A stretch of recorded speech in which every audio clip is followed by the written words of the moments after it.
How to summon Golem in Terraria, so you absolutely cannot access this fight without first defeating Plantera, since her death drops the temple key, which is required to open the lizard door into the jungle temple. So as you can see, there's the Plantera's bulb right here. Let's try killing it. Plantera has awoken.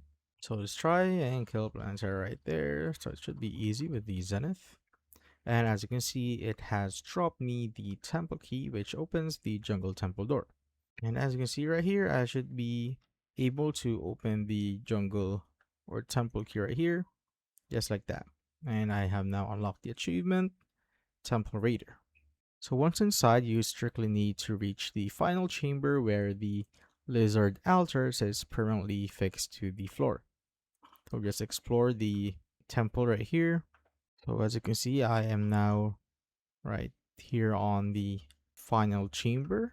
So to activate it, you must hold a lizard power cell, which is guaranteed inside every lizard chest in the temple, or has only a 2% drop chance from lizards and flying snakes if you're farming instead. So interact with the altar and one power cell is consumed instantly and spawning the golem directly above it.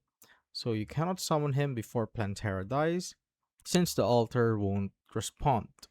So for some tips, you must widen the chamber or clear space around the altar before fighting, since golem stomping, fists, and projectile barrages punish tight, cluttered arenas, and getting stuck against temple walls will get you killed fast. But for me, I'm just going to defeat the golem just like that. And as you can see, the golem has been defeated and you have unlocked another achievement right there. And that is how I basically summon Golem in Terraria.